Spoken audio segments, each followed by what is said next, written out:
to another episode of Coaches on Zoom Drinking Coffee. I'm really excited today to reconnect with a coach that I've been seeing over the last 3 or 4 weeks, but we haven't really had a chance to have this conversation. So Tatiana Poliakova, it's great to have you here today and great to be in your presence.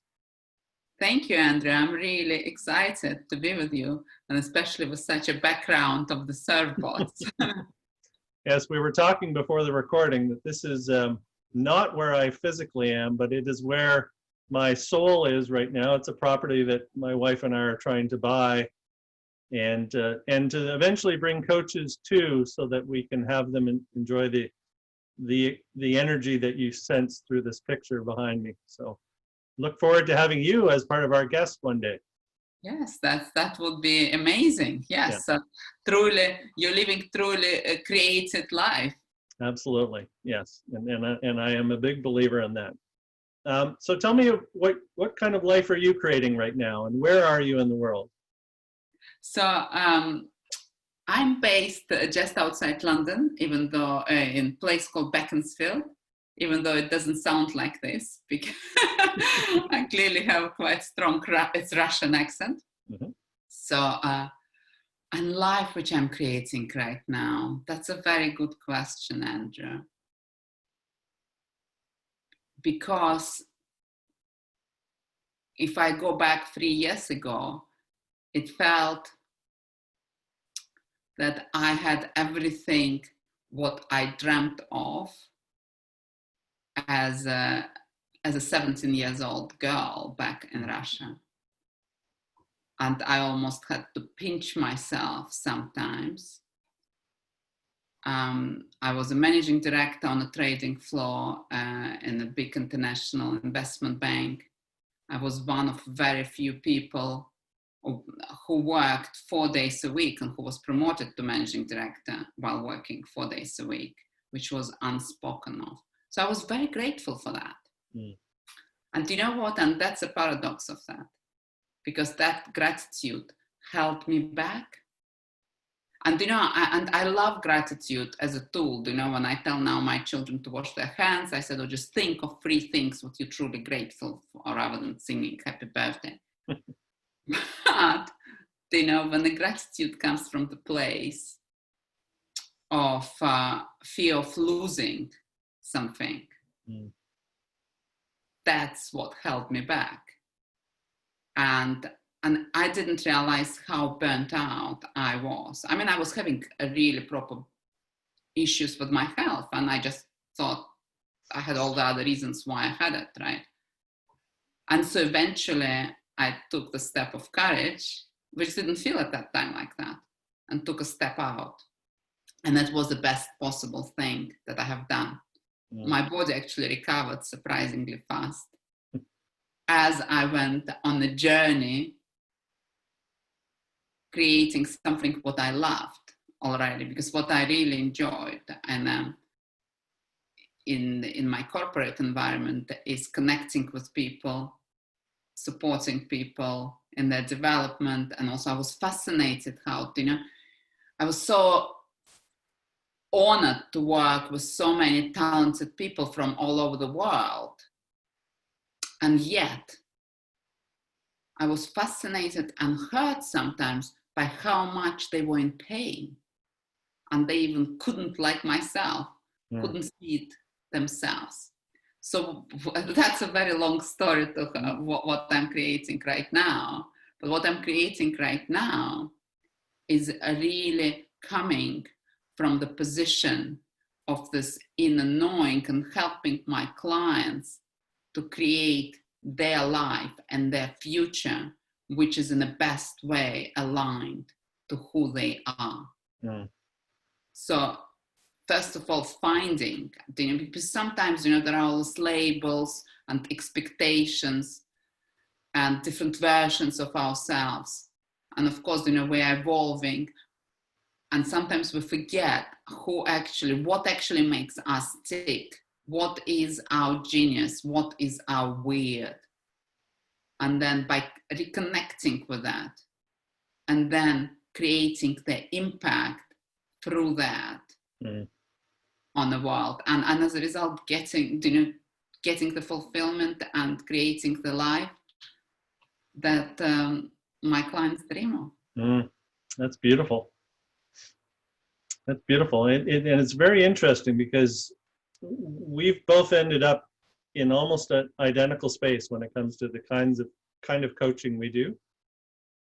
But we've come from a very different journey because I would assume you've come from a place where there wasn't an expectation of what was possible for you. It was, in some ways, there was limitations on what you were allowed to dream, how big you could dream as a young person, I'm assuming, coming from where you've come from. And to hear you even say gratitude was sort of a limiting belief, because it was like you were grateful for what you had relative to what others maybe you'd grown up with had. I grew up in a situation where I could have had whatever I wanted to have. There was no limitations put on me. And I don't mean from a financial perspective. I mean from a mindset perspective. And in some ways, I felt, as I think back now, that I wasn't grateful for what I was getting as much as I could have been, because I just felt that it didn't feel like there was limitations. So what I was doing was, it was what was available to me. And I don't know if I'm expressing this well, but it's the first time it's come out to think that the difference of somebody who's grown up in a situation where it's overcoming challenges and limitations being put on you versus somebody coming up through a path where those aren't present, you end up with different perspectives, I suppose, that you can share with clients. So I guess the roundabout way to ask the next question is, do you connect with clients who come from similar backgrounds to you in a different way than you would somebody who's come from who's grown up in England, who's had all the opportunity and privilege available to them? Do you connect differently with people that have come on different paths? Yes, because I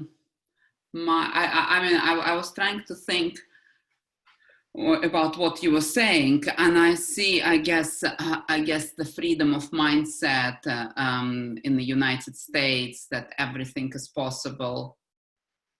And I just was trying to think about it because, in a way, I had a very privileged life in the Soviet Union. So, and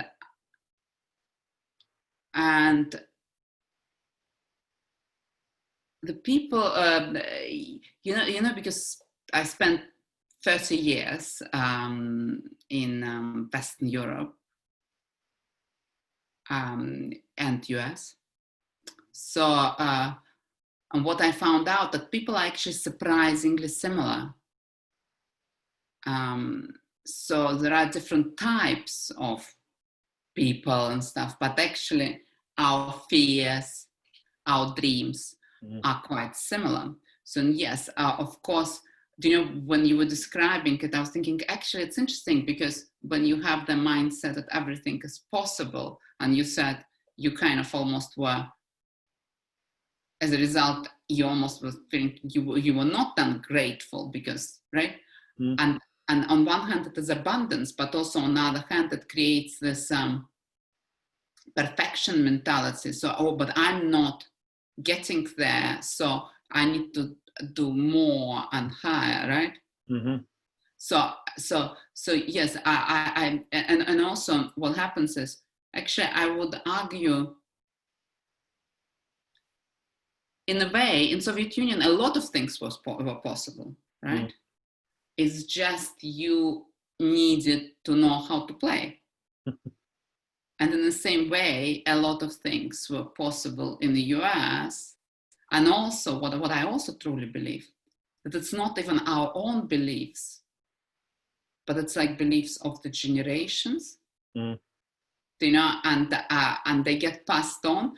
That's why I'm just thinking, that's why I never had an issue with connecting with people like with, say, English, or I'm married to an Englishman, or German or Americans, right? It's more like there would be type of people who are my people within and who are not. And the scarcity mentality, it's amazing how it gets in through whatever outside mindset has been created. And the first time I moved to the United States, you would be surprised.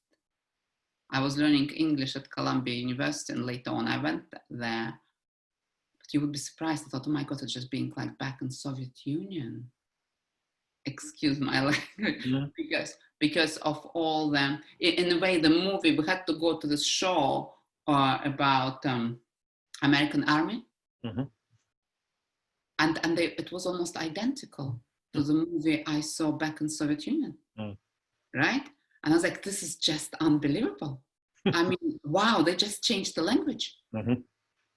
So I guess I'm always surprised how much similarities I see, and it's more type of people and type of, it's truly psychographic rather than demographic or nationalities that I think differentiates us. Yeah, that's beautiful. I really appreciate that distinction, because yeah, we can get trapped, as I did, in trying to imagine that your background necessarily meant a different mindset, but it didn't. You just had different rules to the game to play than the rules that we had growing up in North America, which is a great distinction for people to, also for us to be able to bring to our clients, is to say that, yes, they may have had a different upbringing, but they were just simply playing the same human game as the rest of us, just against a different set of rules. That's right, exactly. And is there a generational scarcity? Potentially, actually I was, but I think it will show up in a lot of people in the US as well, once you deeper, and some people are capable of living in a state of abundance, and so did their parents, independent of the structure of the system. It's almost like an outside structure. It's like, fundamentally things are very similar. Yes, there are certain ways. I remember when I moved to Germany and started working for Dresdner Bank at that time, I remember people were saying, and we're talking about early 90s, and they were saying, oh my gosh, you come from Soviet Union. You couldn't say this, you couldn't say that. And I said, right. So imagine there is a separate building where the board members of Dresdner Bank were based. I said, why don't you just go there and tell them exactly what you think? And they will be like, well, I wouldn't do that. I was like, well, that's exactly approximately the same. Right. So I knew where to say things and where I didn't. So I wouldn't go on the Red Square and announce I'm against the war in Afghanistan and then expect that I will study international economic relations. That's just not going to happen. But I could go and tell political jokes to all my friends, because I knew that people don't tend to report on each other in a time when I grew up. Nobody did. You just don't do it in official meetings.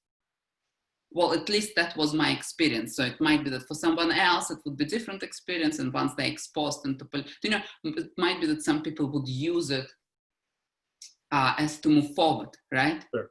And the advice which my stepdad gave me when I was working in project finance for the Dresdner Bank, and he was running a Russian space program. So, part of it, he was basically responsible for calculations, how rockets fly. So anyway, but the advice that he gave me was so phenomenal. I mean, it's literally, and it goes against, it goes in line whether I'm working for the German bank, American bank, or in a corporate, or in a actually, he worked and KGB man was sitting next to him, right? Because they needed to protect the brains of the space. So, but the thing is, it's the same game. So the way the advice was to Well, there were various bits of advice, Okay. you know, and I'm returning to it. And one of the very powerful one I remember, because I expressed, as we talked before, myself really very easily. And as a result, at that time, I wasn't yet on a journey of realizing what triggers me, what doesn't trigger me. So he said, Tatiana, do you know what KGB people used to do?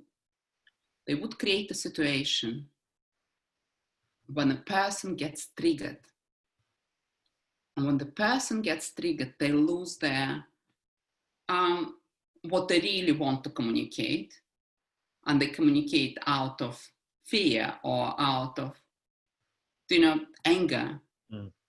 And once they explode, that's when they say, oh, look at this. This person is not capable of having this position, or they are not capable of traveling abroad.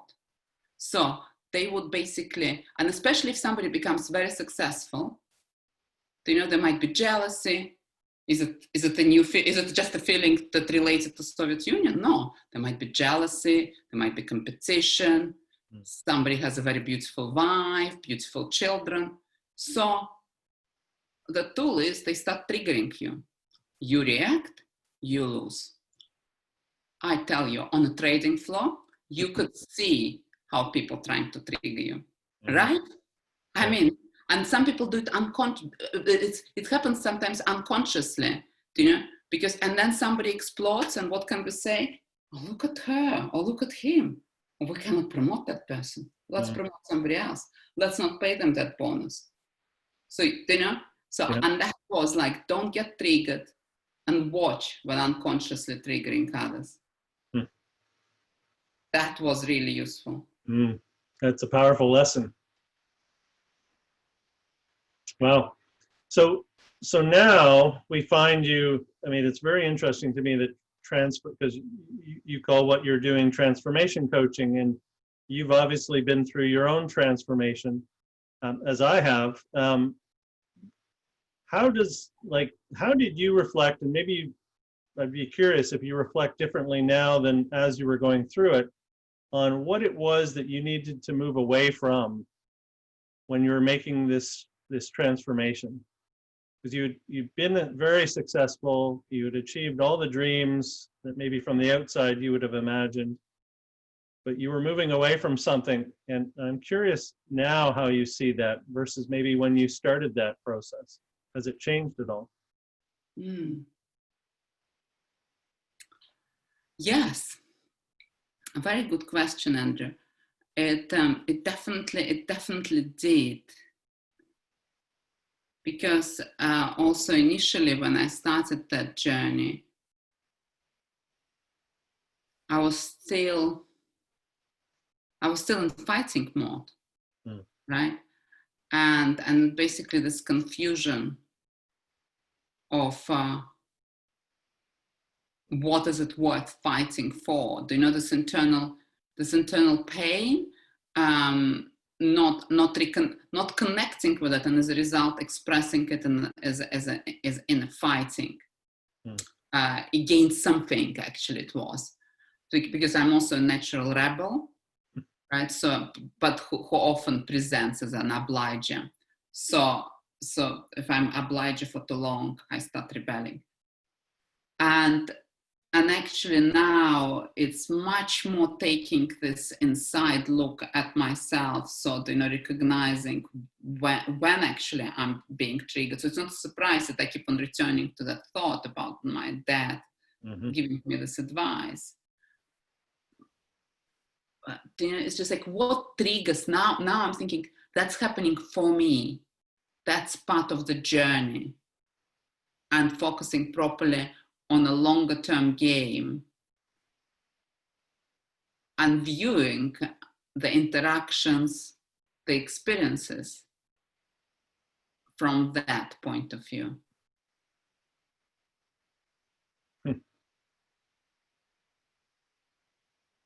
Interesting. What about you, Andrew? What? Well, it's interesting. I've been working with a couple of our coaching peers that I've met over the last month on this very question, because I, you know, was in this sports coaching world for 20 years at the highest levels. And I always felt when I was in that world that I had to show up in a way to fit into that crowd, into the sports coaching crowd in a certain way. And there was an ego and a bravado and a, win at all costs kind of attitude that made me feel part of the community of other coaches and get the respect of other coaches. And I know and I totally realize now that was actually not, sorry, let me reframe that. When I decided it was time to leave that world, I was blaming the system, the sports system. I was blaming, I was burnt out. I wasn't getting what I thought I deserved and all these other things. So I blamed the system and I went a completely different direction, right? I would go coach different people because that would make it all better. But what I realized, and I had a very fortunate meeting with an old friend just as I was going through this transition, who sat and we were sitting talking, and he hadn't seen me in maybe 25 years. And he said, you don't seem like you're the person I remember you as. And he said, and he kind of dug into what's going on. And at that time I hadn't really figured out what was going on, but I knew that I was unhappy. And I think the answer I would have given to him now was I was unhappy because I didn't like who I was showing up as. And I didn't like the fact that I felt I had to show up as that person to be part of a community and to be felt that I was welcome there. And so it's been a really interesting transition to transform back to who I actually am naturally, without the uniform and the jersey on anymore. I just show up. And one of the blessings recently has been to find a new community that actually embraces that. Mm. And I'm sure you felt that over the last month as well, of getting together with other coaches from all around the world, how welcoming it is to find a place where you show up just as you are, and that is celebrated. And so now for me, it's interesting because I've always enjoyed coaching sort of young adults. That's what sports coaching was, and I've really gravitated back to that. So I work with university students and young professionals as they're starting in their lives, and the transformation I'm trying to bring to them is not to wait until they're 40 or 45 years old to go through this understanding. Is to actually have it now and choose a path now that will be fulfilling and truthful for themselves, because we're way more powerful when we're in our proper space than when we're trying to wear a uniform to try to fit in somewhere else. Yeah. It's thanks for sharing that, Andrew. It is powerful, and there are a lot of thoughts that come for me on that.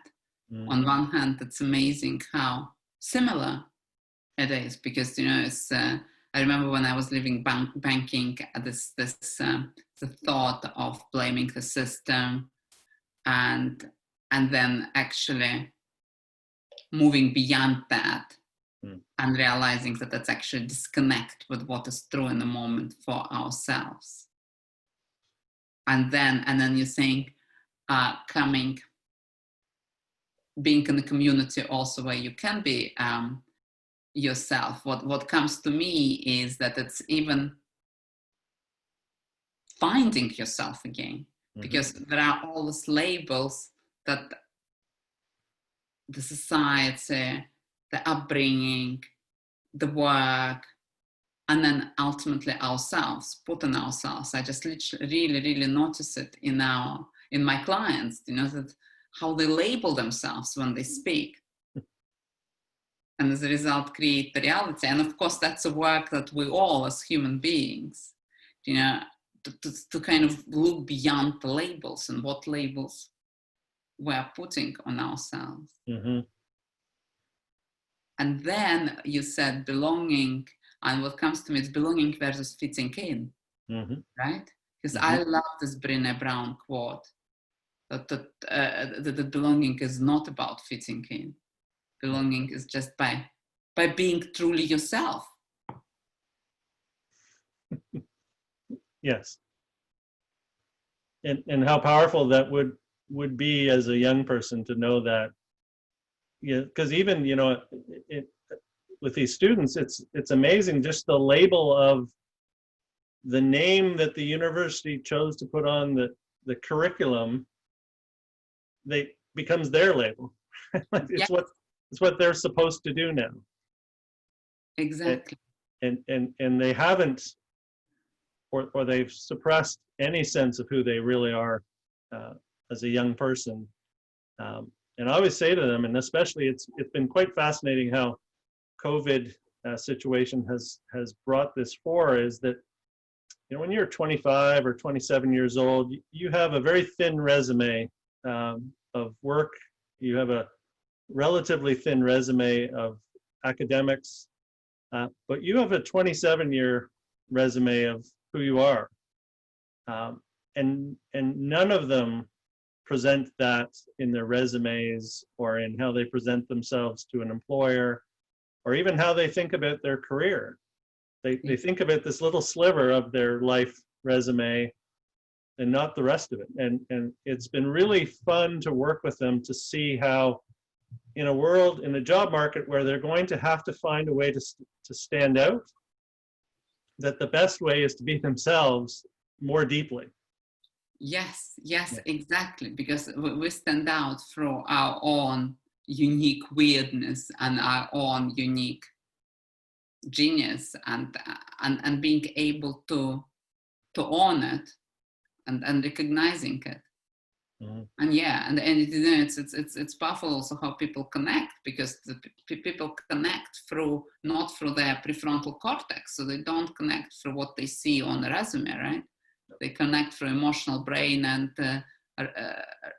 reptilian brain, right? So it's like, and that's on, and what is almost like the radar is whether somebody is being authentic or not. Mm-hmm. Yeah. Very powerful.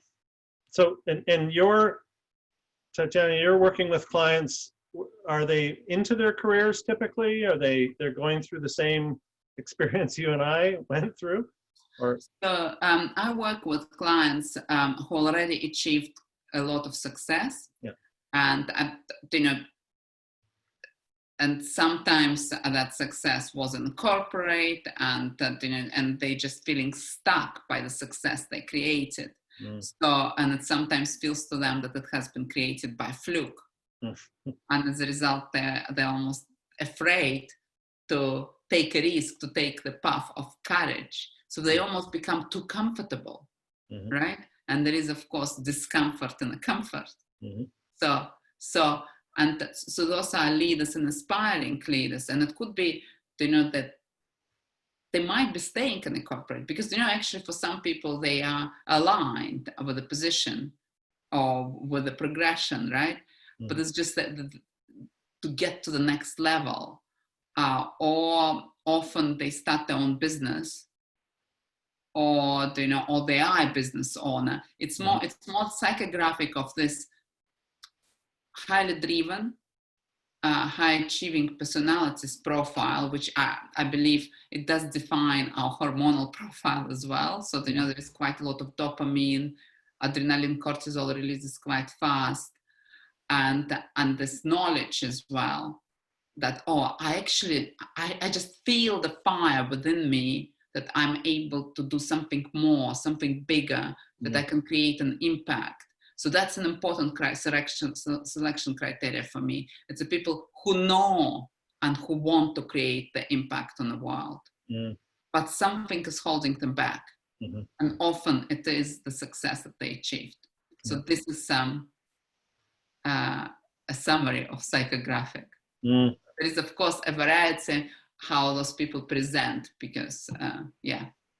Yeah, no, it's powerful, and I get to work with a sliver of that as well. In that, the universities that I work with, one of them has a program for retiring Olympic athletes. Wow. Right, and so these are athletes who, you know, are looking to transition into a career. They come into a year-long academic program. And so this is me getting to wear both of my old jersey and my new jersey, and serve these incredibly talented young people. It is amazing how complicated this transition is for them to go from that level of greatness and to imagine what greatness looks like on the other side, and the feeling of insecurity and imposter and everything else that once they have to take that Olympic jersey off and present themselves as a human being once again, it's fascinating work, and it's thrilling work, and it's thrilling. It reminds me of how grateful I am for the experiences that I did have in my first 2/3 of coaching career, because I understand them. I understand what they've been through. And then now I also understand that the greatness they have, or that led them to be successful, can travel with them into this new world. And that's a fun journey to be on with them. Yes, Andrew, it's very powerful. And actually, I met various ex-Olympic athletes in my job in the city, because it's actually fits in the careers of the structure, and status fits in quite well. So it's fascinating. I would love to continue that conversation, and it sounds like you're doing an amazing job on helping those talented people to make the best out of their lives. Yeah, well, likewise. So look, this is a conversation we could have for hours. I am quite certain. So, with respect to our schedules today, I will include how people can get in touch with you, because I was really thrilled to have the opportunity to showcase you and the work that you're doing. And as we know, even though we're operating in exactly the same space, we will serve different people in different ways. We will attract different people. So I am thrilled to be able to share you with my universe and see who's out there that would resonate with you. So we'll make sure all the links to how to reach you are included in the notes with the episode. And I'm super grateful we've had a chance to start this conversation. I'm sure we'll have many more times to finish it. Yes, Andrew, thank you so much. I really enjoyed this opportunity to be present here with you, and I definitely return back that I'm happy to share you with my community as well, because that's exactly what creates this abundance mentality. There's a scarcity. Yeah, I agree. Thank you. We'll be in touch very soon. Yes, thank you. Have a good day. You too. Bye-bye. Bye-bye.